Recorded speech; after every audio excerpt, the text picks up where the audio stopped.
Boa tarde, queridos alunos, funcionários da equipe GFP. Eu vou falar rapidinho, vou dar um dedo de prosa para vocês sobre princípios registrais, mas principalmente versando sobre princípios registrais imobiliários. Mas antes de chegar em princípio, o que eu devo falar? Sobre o conceito de princípio. Vocês talvez já tenham lido um autor chamado Celso Antônio Bandeira de Mello, e ele fala que princípio é mandamento nuclear de um sistema. Ou seja, ou também um conceito que eu vou expor para vocês, que esse é de Carlos Maximiano, que é o que? Os princípios revelam um conjunto de regras ou preceitos que se fixam a partir de uma norma a toda espécie de ação jurídica, traçando assim a conduta a ser tida em qualquer operação jurídica. Pois bem, e o que isso tem a ver com a lógica do sistema registral? Lembrando que o ordenamento jurídico existem normas jurídicas, nas quais subdividem em princípios e regras. Qual que é a diferença entre uma e outra? As regras são diretamente aplicáveis, enquanto o princípio ele norteia, ele espaira sobre todo o sistema normativo. Por exemplo, uma regra simples: o pacto antinupcial tem que ser registrado no livro 3 e averbado nas suas respectivas matrículas. É uma regra, de acordo com o artigo 178 da Lei 6.015. Enquanto isso, o princípio da continuidade significa o que, pessoal? Significa que, de acordo com a Lei 6.015, eu estou dando um exemplo, que deve seguir um trato sucessivo, ok? Não é apenas um preceito básico, mas sim ele espaira sobre todo o sistema normativo, ok, pessoal? Isso é uma dinâmica que você vai lembrar e vai passar para todo o sistema normativo também. Por exemplo, um princípio da especialidade objetiva, que vai se aplicar no artigo 225, no artigo 176. O princípio, ele norteia as normas, ou seja, todo o ordenamento positivo. Só vocês lembrarem o quê? Que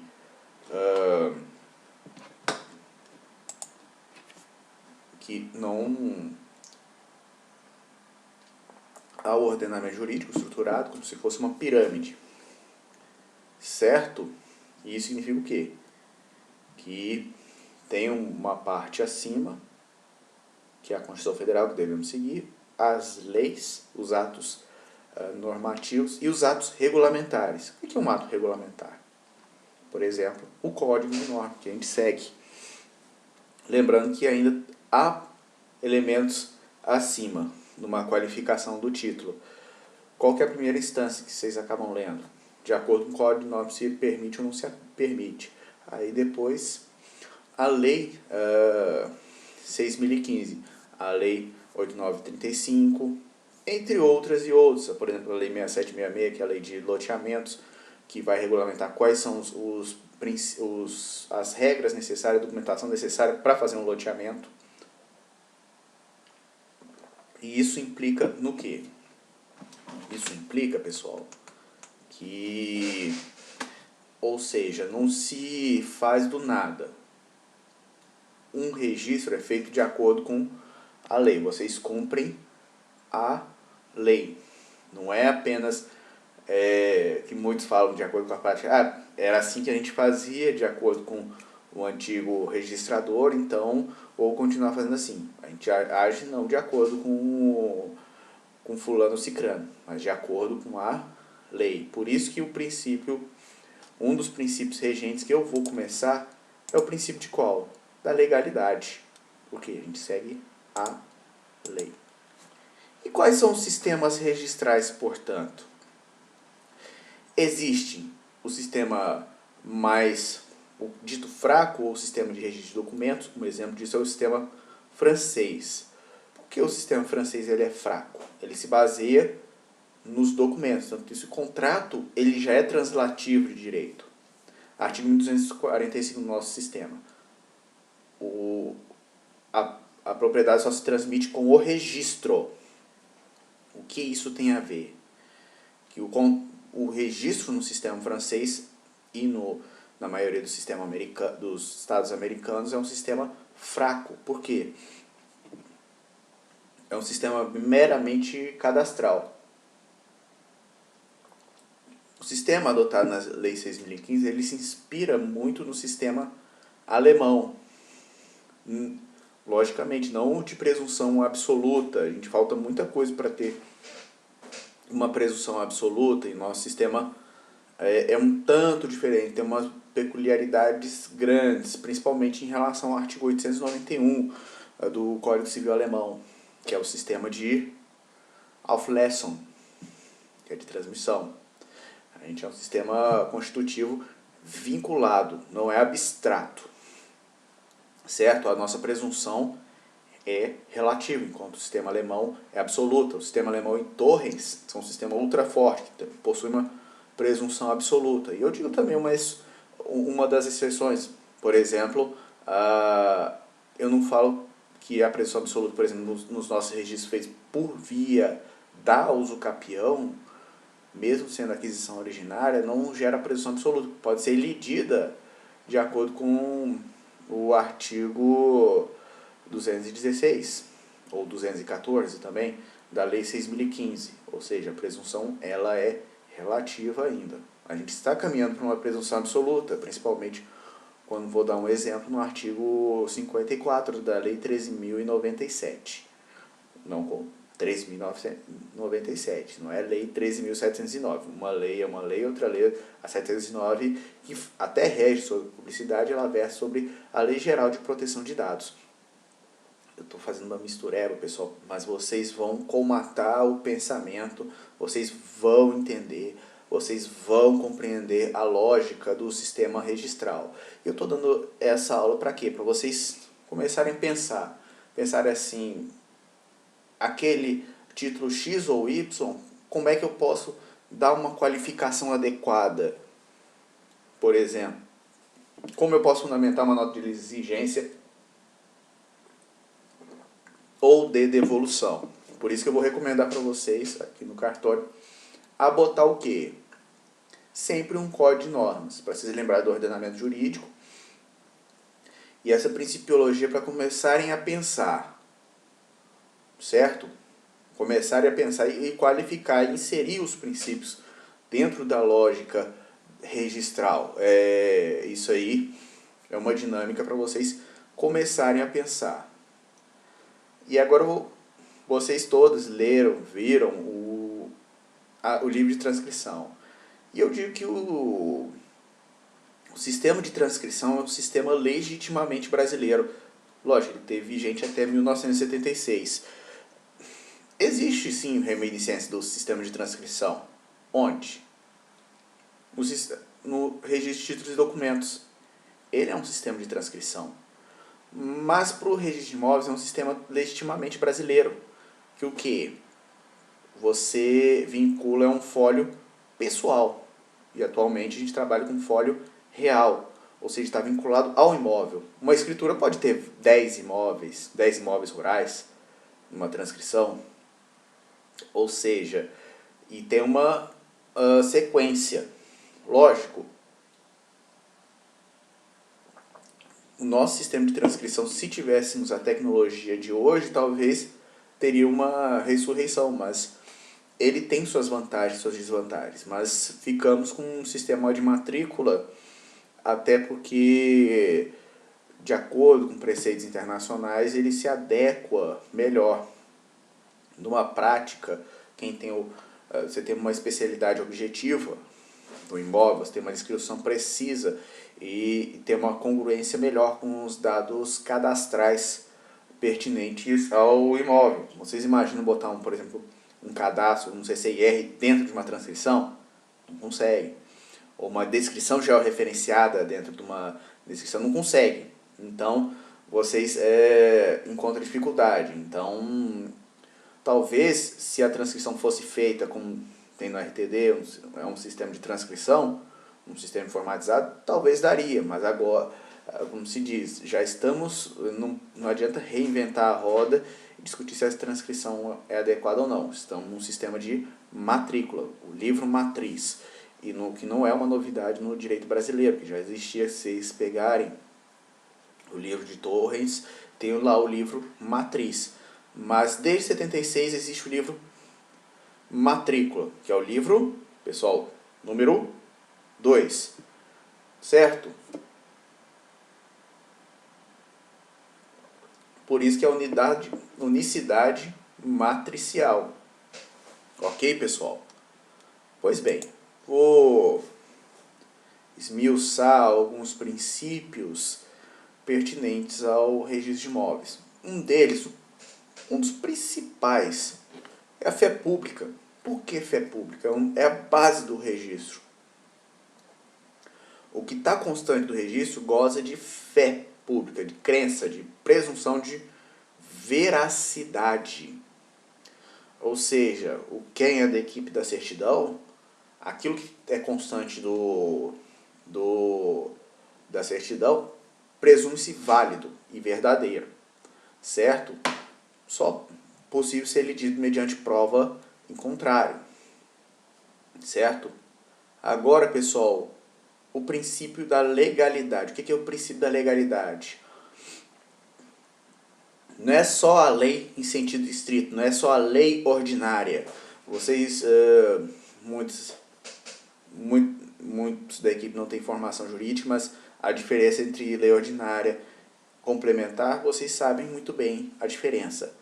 A legalidade não é somente o constante da lei ordinária ou da medida provisória federal, que cabe à União normatizar sobre registros públicos. Então, leis federais e regulamentos sobre registros públicos, de acordo com o artigo 21 da Constituição Federal, competência privativa da União.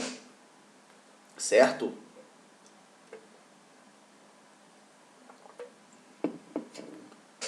Pois bem,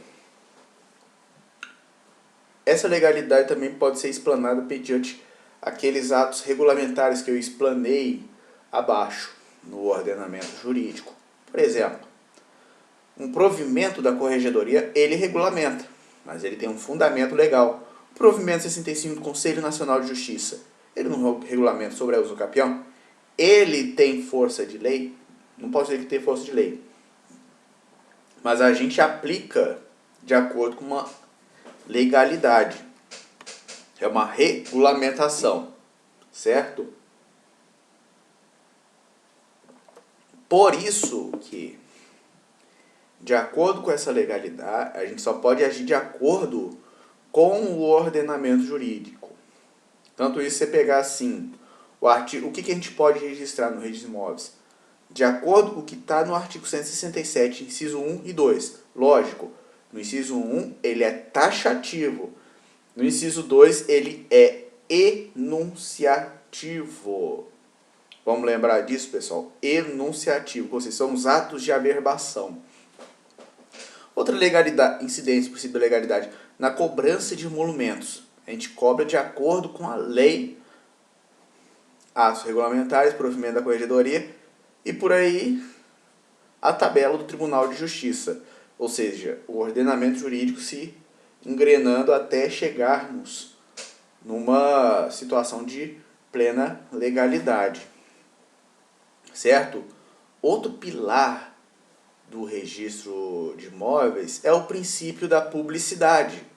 E o que é o princípio da publicidade? O princípio da publicidade, lembrando que não é no registro público, ela não é uma publicidade ativa. Qual que é a diferença entre publicidade ativa e publicidade passiva? A publicidade ativa, você vai dizer, a administração pública, ela diz, por exemplo, um edital de concurso, um edital de licitação, você vai ver num placar da prefeitura. A publicidade passiva vai de acordo com provocação do interessado. só vai saber, e ainda com temperanças agora da Lei 13.709, de acordo com dados pessoais. A gente tem sim uma publicidade, uma política mais parcimoniosa, certo? E a publicidade, nesse caso, ela é passiva, porque há uma provocação. Qual é a relação de penhor? Ela é provocada pelos bancos, por exemplo, pelas instituições financeiras, que quem tem penhor registrado, isso é uma provocação, uma solicitação, certo? E, logicamente, provocada e fundamentada, evitando, assim, constrangimentos em relação à privacidade. A privacidade, lógico, mas aplicável ao registro civil. O registro civil ele tem que ter uma cautela maior, principalmente por causa das situações de Estado, que podem gerar constrangimento. Princípio da instância. O que é o princípio da instância? Que é um princípio extremamente importante. A gente não pode agir de ofício. A regra é que a gente não pode agir de ofício. As retificações pode haver de ofício, de acordo, por exemplo, com o inciso 2 e 3 do artigo 213, mas a gente tem que agir provocado. A gente não vai pegar uma escritura e não registrar de forma requerida. A verbação também. A nossa prática, quase todas as averbações, elas são provocadas mediante requerimento. Certo? Por isso que nos títulos judiciais eu sempre determino que o requerimento, o princípio da instância. Olha só, princípio da instância, não está numa regra, mas está dentro de um princípio. Você tem que ser provocado pelo interessado. E um dos podemos dizer, consectários é o que? A cindibilidade do título. Você requer que seja registrado X ou Y dentro de uma escritura pública. Certo? Princípio da prioridade. Prior tempore, prior iure. Ou seja, prioritariamente. Uma escritura apresentada no dia 5, ela vai possuir prioridade em relação à escritura protocolada no dia 6. Por isso que a gente instalou um sistema de protocolo mais rígido e que até tem o horário. Por quê? Até para garantir prioridades do indivíduo, para ter uma segurança jurídica, para evitar direitos contraditórios sendo registrados, ok? Princípio da territorialidade. Vocês veem que nós estamos limitados a uma circunscrição, e a nossa circunscrição abrange tanto Silvânia quanto Gameleira de Goiás. O que isso quer dizer? Por exemplo, pegamos uma circunscrição que divide Anápolis, Bela Vista, Lusiânia, Vianópolis, São Miguel do Passa Quatro. Gameleira está dentro da nossa circunscrição, por isso não vou dizer que divide. Então, Alexânia, Abadiânia, entre outras cidades que a gente Leopoldo de Bulhões, que divide com a gente. Ou seja, eu vou fazer uma pequena comparação lúdica. É a nossa zona registral. Imóveis situados nessa zona que vão ser registrados.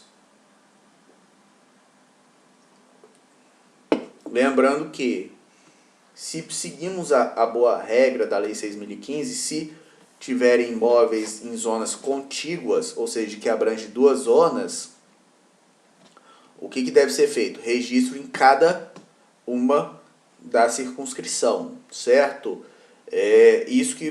Mas acaba sendo na prática o que?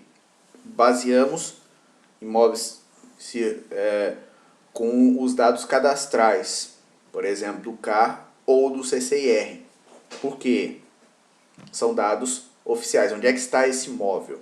Mas existe a prática de haver imóveis situados em 2 circunscrições, certo? Por isso que a gente tem que ficar muito atento quais são os dados cadastrais pertinentes.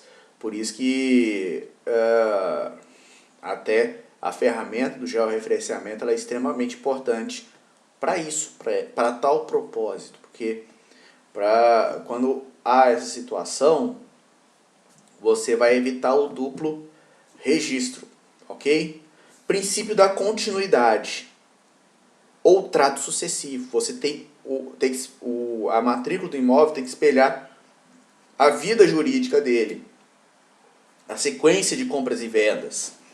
Uma exceção do princípio da continuidade é a usucapião. A gente pensava, por quê? Qual que é a natureza jurídica da usucapião? É a aquisição originária, que não está vinculada a uma aquisição anterior. Ele é o efeito jurígeno em relação a isso, da usucapião. Eu falo a, não o usucapião. Pois bem, pessoal, essa continuidade, ela proíbe, por exemplo, haver um registro por salto. Por exemplo, tem que haver o inventário. Quando há um inventário, a pessoa morre e não fez antes o inventário, e os outros herdeiros vão dentro de uma sequência inventariando e não registram esse inventário. Por isso a necessidade de inventariar o direito anterior, de acordo com uma sequência. Não pode fazer um salto. Até por causa do princípio que eu sempre falo da saisine. Saisine é o quê? Le mort saisit le vif. Que é o quê? O herdeiro vai já ter a posse da herança. Por isso que a necessidade desde já de inventariar e de seguir uma sequência de herança. Ok? Não pode ser diretamente. Aquela sequência de compra e vendas, eu passo, Caio passa para Mévio, mediante escritura pública, e Mévio vende para Simprônio, sendo que Mévio não registrou essa escritura. Como é que vai ser feito? Primeiro tem que registrar Mévio, para depois registrar essa aqui. E nessa prática é raro, porque o que acontece? Muitas das vezes a escritura pública, ela exige o quê? A certidão de ônus. Por causa disso. A certidão de matrícula é a certidão de ônus. Ou seja, está vinculado o negócio jurídico. Certo? Na prática, elas têm que seguir uma continuidade. Ou seja, é um princípio também notarial, não só registral. E o princípio da unicidade da matrícula? Uma matrícula... Não, vamos voltar antes da unicidade da matrícula. Vamos para o princípio da especialidade objetiva. O que é o princípio da especialidade objetiva?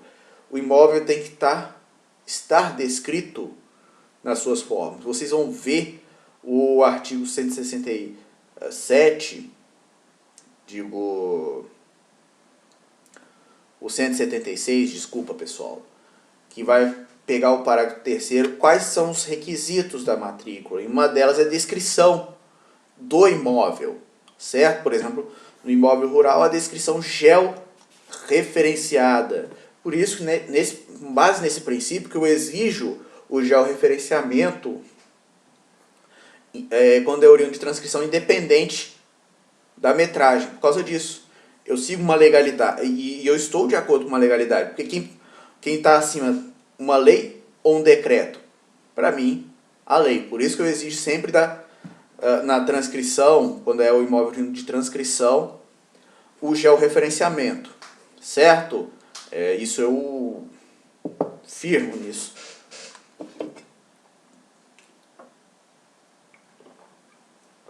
Da mesma forma, imóveis urbanos, tem que haver uma descrição. E o ideal é coincidir com os respectivos cadastros. Entenderam, pessoal? Por isso que tem que ter uma precisão no imóvel. Unicidade, agora eu posso prosseguir para especialidade subjetiva, que é o quê? É o titular de direito real na qual consta a relação jurídica da matrícula. Gustavo, por que você não sintetizou e falou assim, proprietário? Porque a propriedade, de acordo com o artigo 1225, não é o único direito real. O usufrutuário, ele não tem um direito real? Um ius in re aliena? Sim. O efideuta, o superficiário, o credor hipotecário, ou seja, são outros direitos reais. Por isso eu falo especialidade subjetiva que pertine ao titular de direito real. Propriedade é um deles. Artigo 1225, inciso 1 do Código Civil. Mas existem outros. Por exemplo, legitimado de posse, a legitimação de posse, você tem uma especialidade subjetiva, qualificação pessoal dele. O titular de legitimação fundiária, que se torna proprietário, aqui adquiriu a propriedade mediante a legitimação fundiária, certo? Falando até em legitimação fundiária, é uma das exceções do princípio da continuidade. A uso capião e a legitimação fundiária, a legitimação de posse, certo? Que são exceções em relação ao princípio da continuidade.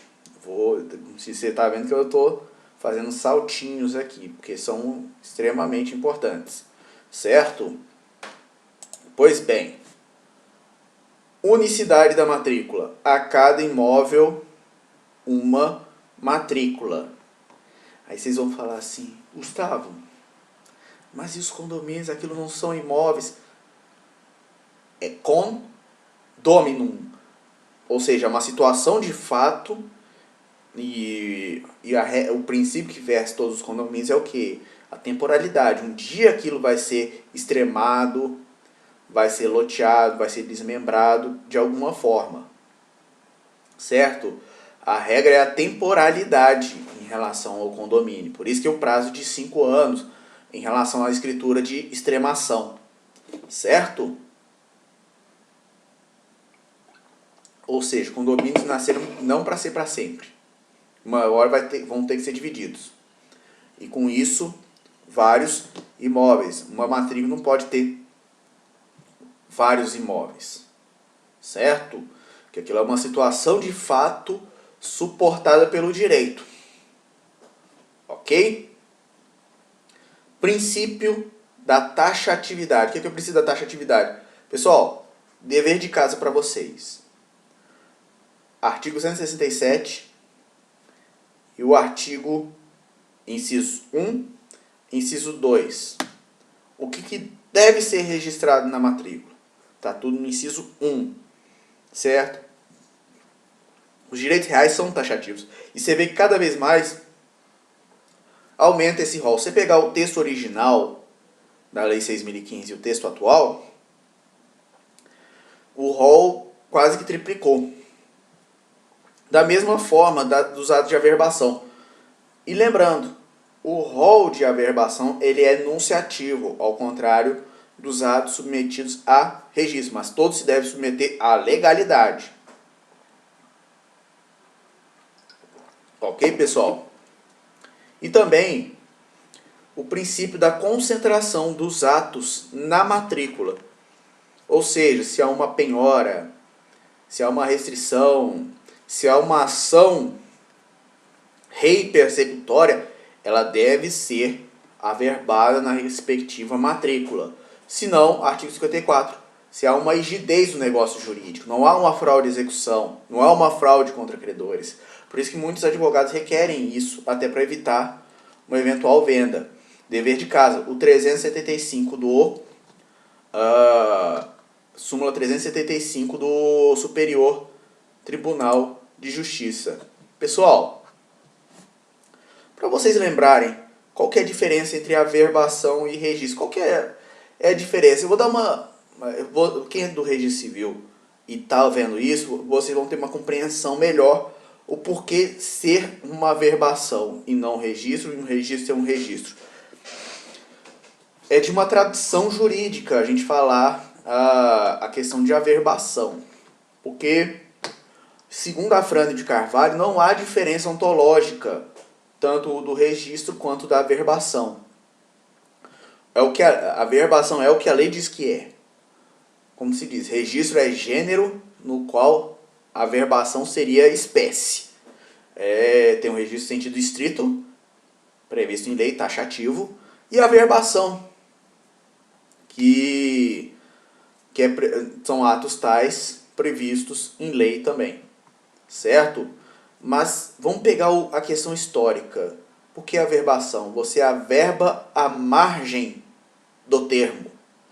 Aqueles antigos livros, você averba a margem do termo. Você tem um ato de registro, ou no português registro, ou vocês talvez tenham visto em livros antigos inscrição ou transcrição.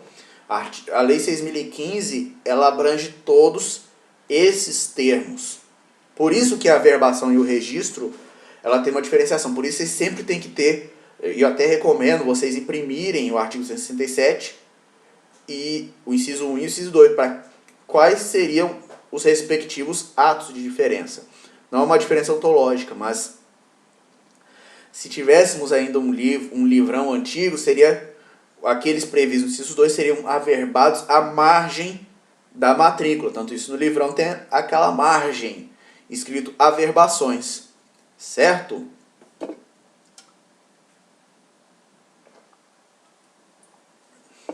Tanto isso numa certidão, no registro civil tem o quê? Contém elementos de averbação à margem. Eu até brinco. Da Lei 6.015, a especialidade que modificou, que evoluiu, foi a do registro de imóveis. Porque se a gente seguir a lógica, a lógica do registro civil ela continuou desde 1875. E do RTD desde 1939. Para vocês terem uma ideia, certo? Enquanto isso, no registro de imóveis ela evoluiu para um sistema alemão, ok? E até para vocês terem a notícia, princípios pertinentes ao registro civil. O princípio da instância, como no registro de imóveis, e o princípio da obrigatoriedade. Atos de registro civil, eles são obrigatórios. Você é obrigado a registrar o nascimento. Até existem infrações administrativas no Código da Criança e do Estatuto da Criança e do Adolescente quando não há o registro da criança, certo? A tipicidade, ou seja, os atos estão previstos em lei. Legalidade, você tem que seguir, está de acordo com aquele ordenamento jurídico. Unicidade, você só tem um registro de nascimento para cada pessoa. Livro A, não pode haver 2 registros para cada pessoa. Registro de duplicidade. E isso a gente tem muito cuidado, certo? Princípio da inalterabilidade relativa do registro civil. Ou seja, como uma relação de personalidade, ela é inerente. Existem exceções, por exemplo, a adoção, a transexualidade, a modificação de nome, certo? A presunção relativa da verdade registral. O que isso significa? Que o ato registral, ele presume-se verdadeiro até que prova em contrário. E o princípio também da territorialidade existe no registro civil, só que ele é relativizado. Ok? E também eu tenho que falar os princípios notariais, que são importantes para vocês terem uma consciência, principalmente para quem vocês recebem sempre escrituras de várias naturezas, tanto no registro civil, quanto nos documentos, quanto no registro de imóveis. Então vocês têm que ter uma consciência de quem é quem na brincadeira. Um princípio notarial muito importante é o da segurança jurídica, certo? E o princípio da economia, não só de emolumentos, que há a recomendação do tabelião de dar uma menor onerosidade para o usuário, mas também na economia fala o quê? Em relação à consolidação de atos necessários para dar um negócio jurídico que o interessado depende.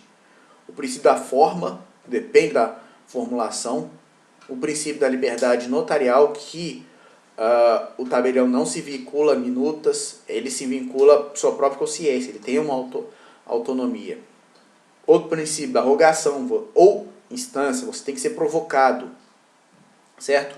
Outro princípio é o princípio do consentimento, que é o quê?